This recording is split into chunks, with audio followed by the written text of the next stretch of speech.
Hola, buenos días chicos, ¿cómo están?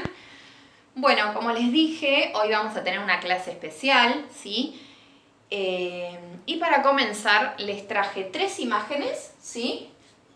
Estas 3 imágenes, y me gustaría que las observen detenidamente, ¿sí? Para que podamos ver qué es lo que encontramos en común en estas 3 imágenes. Les doy unos segunditos para que puedan observarlas. Encontramos en la imagen número 1 a las madres y abuelas de Plaza de Mayo. En la imagen número 2 es sobre el campo de concentración en Polonia, más precisamente en Auschwitz. Y la tercera imagen es sobre los 100 días de sangre. Les doy unos segunditos para que puedan observarlas, ¿sí? Y me puedan decir qué es lo que encuentran en común. Igualmente ahora lo vamos a ver todos juntos. Simplemente para que puedan pensar, ¿sí? Qué tienen en común.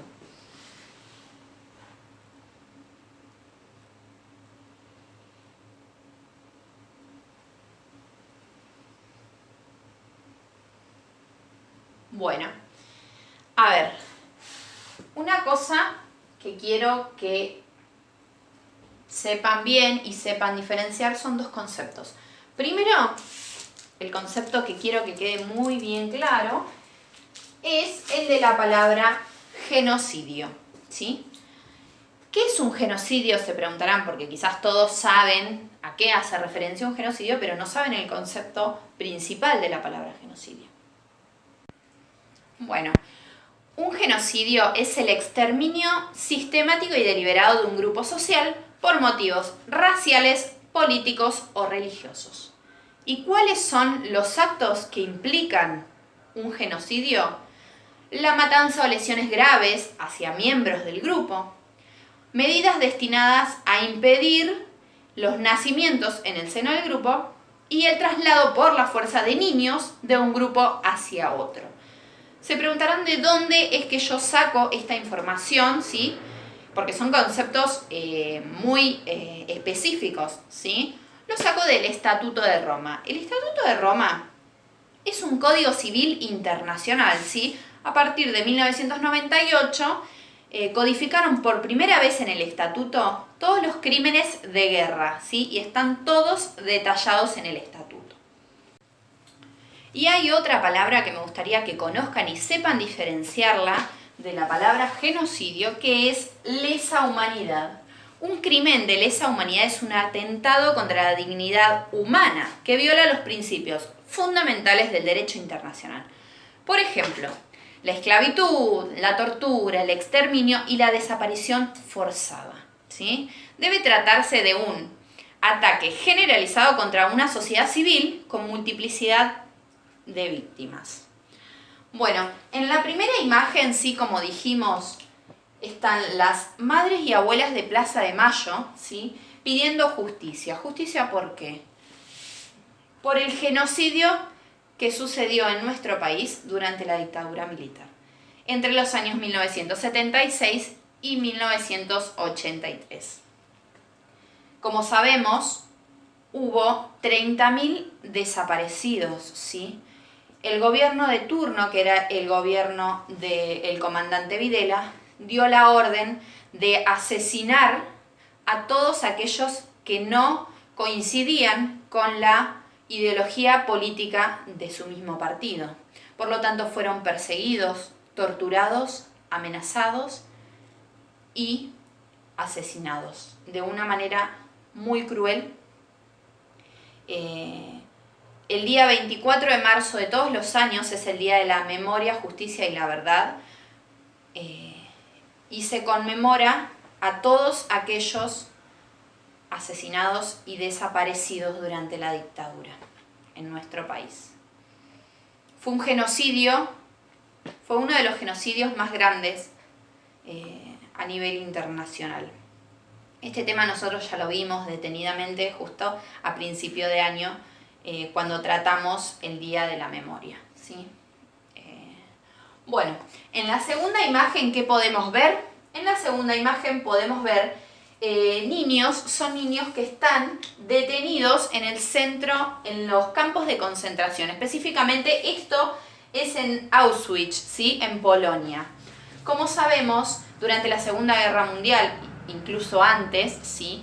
El gobierno nazi, liderado por Hitler, mandó a perseguir y a asesinar a todos los judíos, ¿sí?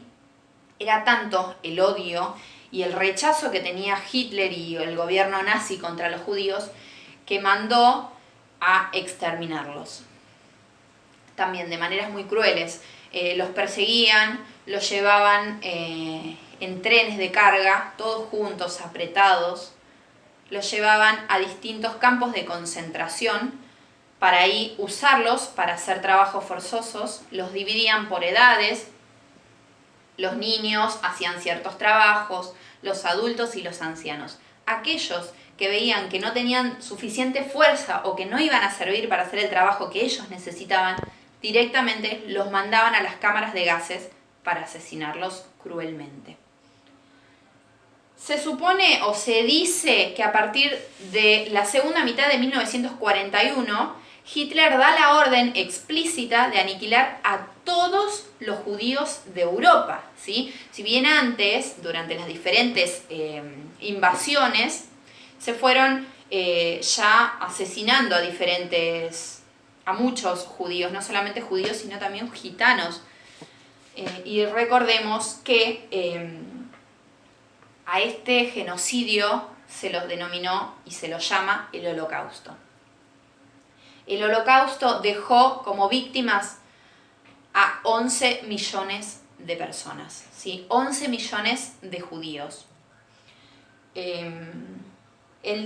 A partir del 2005, la ONU comenzó a homenajear a las víctimas del Holocausto todos los 27 de enero de cada año. Bueno, y la tercera imagen, ¿sí? Dice los 100 días de sangre. No sé si conocen, pero es la menos conocida, ¿sí? Y es el genocidio de Ruanda. ¿Conocen Ruanda? ¿Saben a dónde está ubicada? ¿No? Bueno. Ruanda es un país de África que siempre estuvo habitado por dos tribus, ¿sí? Los Hutus y los Tutsis. Acá tenemos Tutsi, Hutus. Eran dos tribus, sí, que se dedicaban a diferentes labores. Los Hutus se dedicaban a la agricultura y los Tutsi se dedicaban a la ganadería. Por lo tanto, eran los que tenían mayores riquezas y más bienes, ¿sí?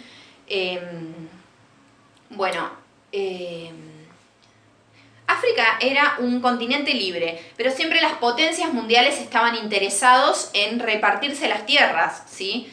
¿Qué más? Bueno, Ruanda tuvo dos colonizaciones, ¿sí? Primero fue la colonización alemana en 1885 y luego la colonización belga en 1923. Fueron justamente los belgas quienes instalaron teorías racistas en el territorio ruandés.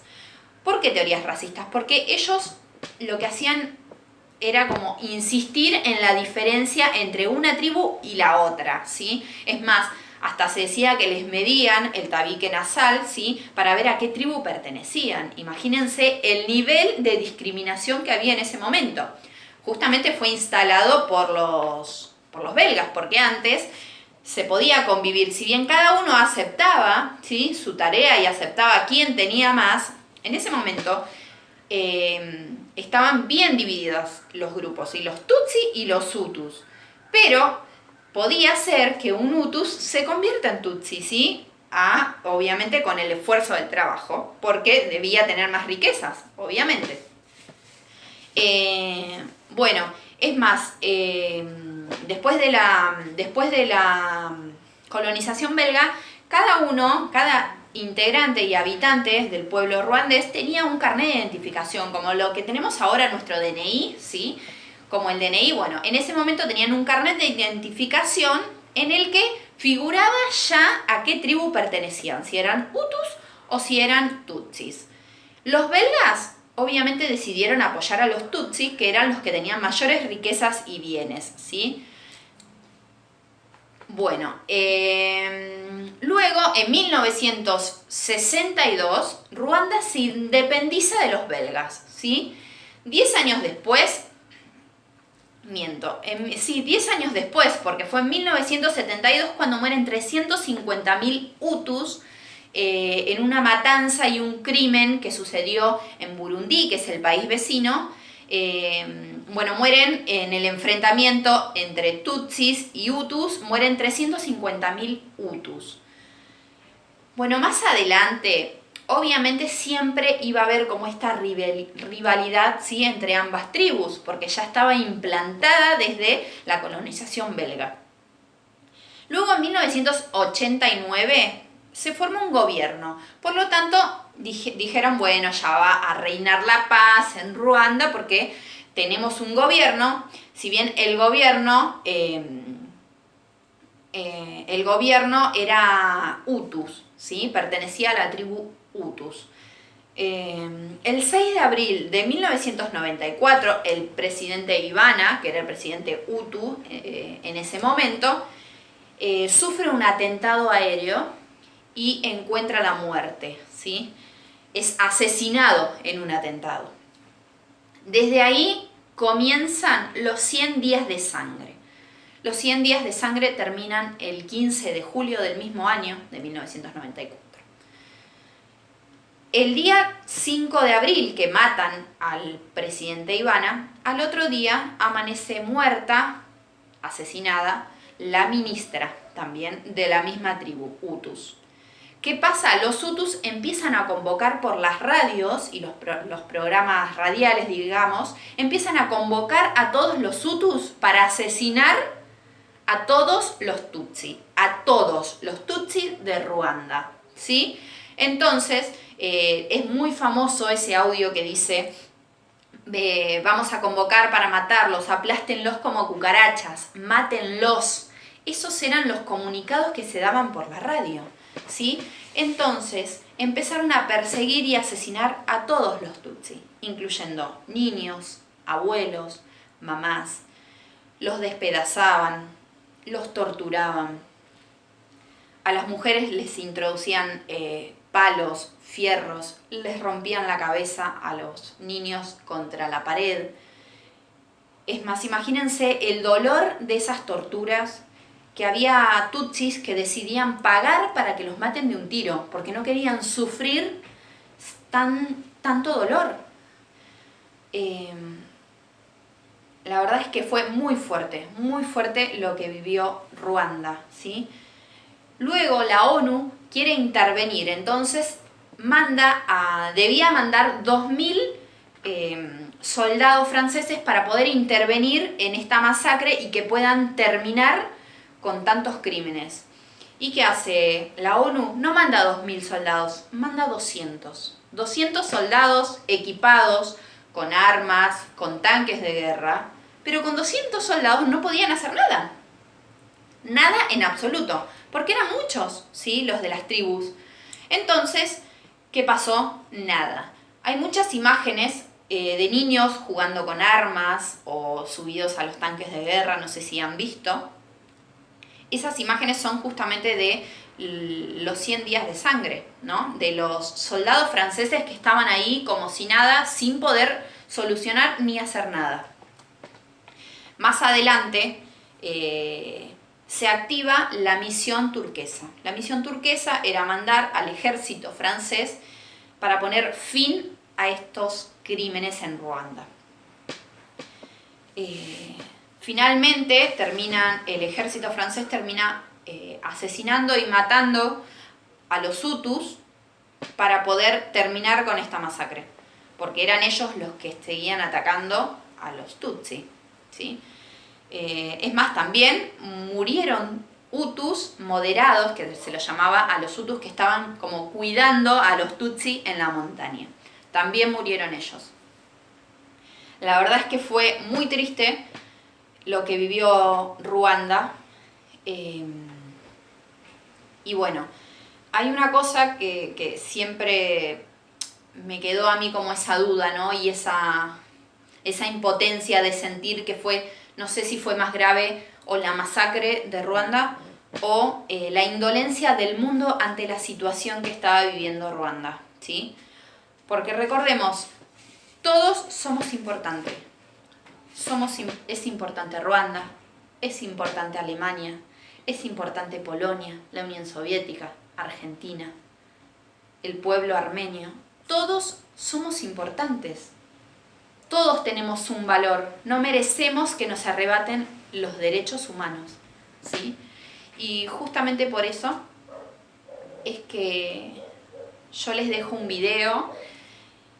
Si bien es un video que forma parte de una película, es el discurso de Chaplin, ¿sí? Está grabado en 1940, en plena guerra y en plena Segunda Guerra Mundial.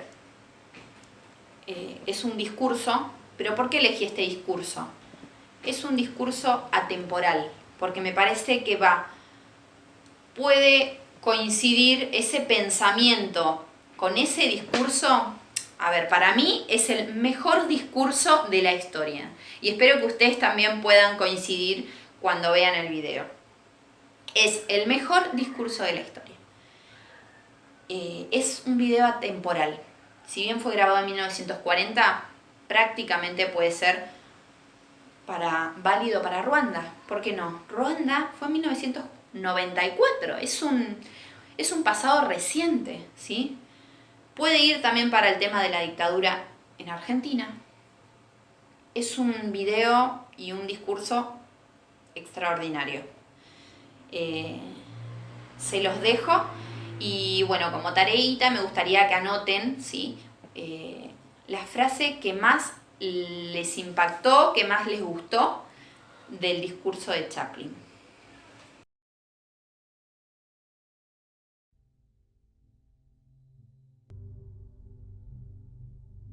I'm sorry, but I don't want to be an emperor. That's not my business. I don't want to rule or conquer anyone. I should like to help everyone if possible. Jew, Gentile, black man, white. We all want to help one another. Human beings are like that. We want to live by each other's happiness, not by each other's misery. We don't want to hate and despise one another. In this world there's room for everyone, and the good earth is rich and can provide for everyone. The way of life can be free and beautiful. But we have lost the way. Greed has poisoned men's souls, has barricaded the world with hate, has goose-stepped us into misery and bloodshed. We have developed speed, but we have shut ourselves in. Machinery that gives abundance has left us in want. Our knowledge has made us cynical, our cleverness hard and unkind. We think too much and feel too little. More than machinery, we need humanity. More than cleverness, we need kindness and gentleness. Without these qualities, life will be violent, and all will be lost. The aeroplane and the radio have brought us closer together. The very nature of these inventions cries out for the goodness in men, cries out for universal brotherhood, for the unity of us all. Even now, my voice is reaching millions throughout the world, millions of despairing men, women, and children, victims of a system that makes men torture and imprison innocent people. To those who can hear me, I say, do not despair. The misery that is now upon us is but the passing of greed, the bitterness of men who fear the way of human progress. The hate of men will pass, and dictators die, and the power they took from the people will return to the people. And so long as men die, liberty will never perish. Soldiers, don't give yourselves to brutes, men who despise you, enslave you, who regiment your lives, tell you what to do, what to think, and what to feel, who drill you, diet you, treat you like cattle, use you as cannon fodder. Don't give yourselves to these unnatural men with machine minds and machine hearts. You are not machines, you are not cattle, you are men. You have the love of humanity in your hearts. You don't hate, only the unloved hate, the unloved and the unnatural. Soldiers, don't fight for slavery, fight for liberty. In the 17th chapter of St. Luke it is written, the kingdom of God is within man, not one man nor a group of men, but in all men, in you. You, the people, have the power to create machines, the power to create happiness. You, the people, have the power to make this life free and beautiful, to make this life a wonderful adventure. Then in the name of democracy, let us use that power. Let us all unite. Let us fight for a new world, a decent world, that will give men a chance to work, that will give youth a future and old age a security. By the promise of these things, brutes have risen to power, but they lie. They do not fulfill that promise. They never will. Dictators free themselves, but they enslave the people. Now let us fight to fulfill that promise. Let us fight to free the world, to do away with national barriers, to do away with greed, with hate and intolerance. Let us fight for a world of reason, a world where science and progress will lead to all men's happiness. Soldiers, in the name of democracy, let us all unite!